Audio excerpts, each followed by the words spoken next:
Hi, I'm Ken Okel. Welcome to this session where we're going to talk about making sure that you're pacing yourself well while working from home and avoiding burnout. I want to make sure that you are burning bright on the job and that you're not burning out. The challenge that we all face, we are working really hard from home. The line between home and work life has blurred as a result of COVID-19. Your kitchen table may be your new office, and your laptop is always really close by, and you may be tempted from time to time to jump back on, check your email. Oh, let me just work on this thing for just a second. And before you know it, an hour or two have passed by. Researchers have found that as a result of working from home, most of us have actually lengthened our workday, and that can have a price, mainly burnout, because all those extra minutes, they start to add up, and over time, our performance can start to go down. I want you to think a little differently about time and how you are investing your time on the job and how you're handling your workday. I want to make sure that you're performing at a high level, and at the end of the day, you feel good about your job, and when the next day rolls around, you feel refreshed and ready to start work again. One of the first strategies I have, really think about separating tasks. What are those things that are really important for you to do that require a high level of concentration? An example of this, that could include a sales call, or perhaps you're writing up a proposal. You need to be 100% focused on that task, and you need to be at the top of your game. Think about those tasks. Maybe write them down. Then think about the things that you do that aren't quite as important. Let's call them menial tasks. An example of this, maybe filing an expense report. You want to make sure you do it right, but it doesn't demand a high level of concentration or engagement or creativity. It's simply something that you do. Think about, when are you doing these things? Because it can be very easy to kind of randomly space them out throughout your day.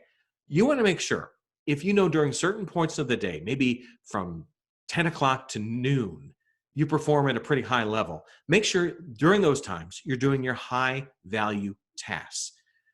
An example of a time when you should do a menial task could be the end of the day.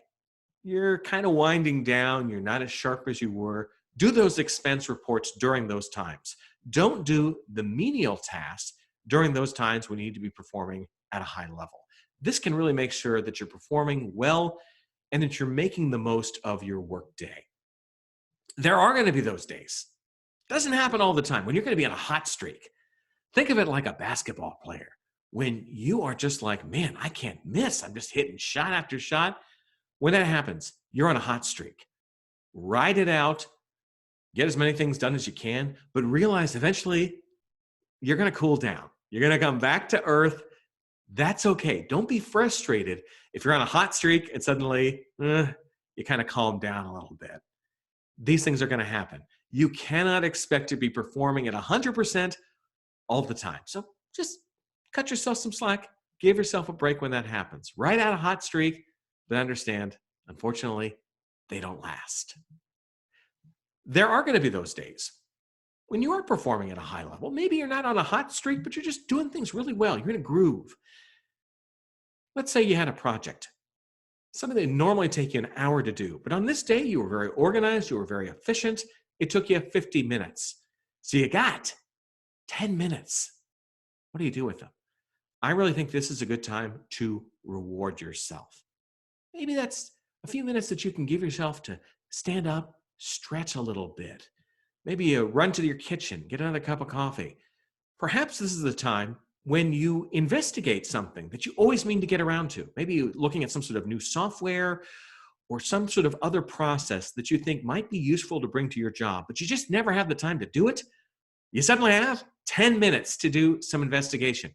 You may be tempted to go to the next thing and just boom, boom, boom. You're doing every normal task that you would do. Maybe don't do that. Give yourself a minute or two here or there when you can reward yourself for performing at a high level. This also gives you a chance to recharge.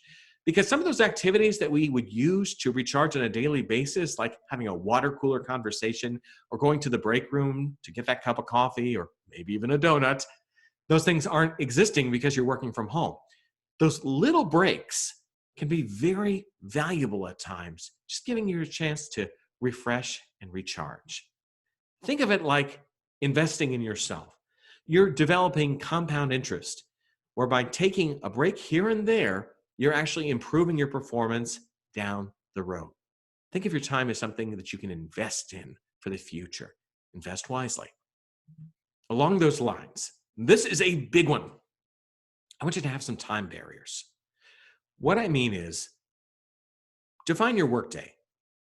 Nowadays, that may be hard to do, but over time, I've learned I need at least 2 hours before I go to bed just to relax. I can watch TV, I can talk to friends or family, I can read a book. I need to do something that allows me to decompress, makes the most of the time so that I can fall asleep easily.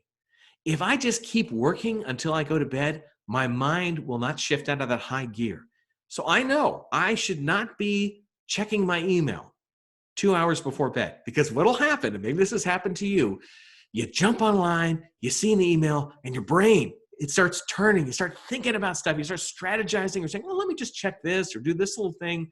Your day suddenly gets longer. You are fully engaged in work mode. Make sure you have a work time and an off work time. There will be some exceptions. There may be special projects or emergencies that come up, but for the most part, have a work day where you work from this time to this time and you honor that.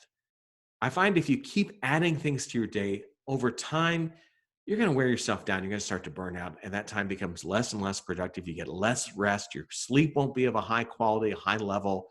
You're going to pay the price. So really make sure you create some barriers in your day and that you honor and respect them. I hope these tips have given you some good ideas for how you can perform at a high level while you are working from home. If you want to learn more about me and get some of my other tips or see some of my live speaking presentations, go to my website. Now, the good news is it's easy to find because my website is my name, Ken Okel, Kenokel. If you want to connect with me on email, go to my email address, which is tvguy@kenokel.com. And if you want to see what I'm doing on social media or you want to connect with me professionally, go to LinkedIn, and my LinkedIn profile is my name, which you've guessed it, is Ken Okel. It's been an awkward situation for a lot of us having to suddenly work from home, but you can make the most of it, I hope, with these tips. Good luck in working from home, and if you have a question, feel free to reach out. I'm Ken Okel. Take care.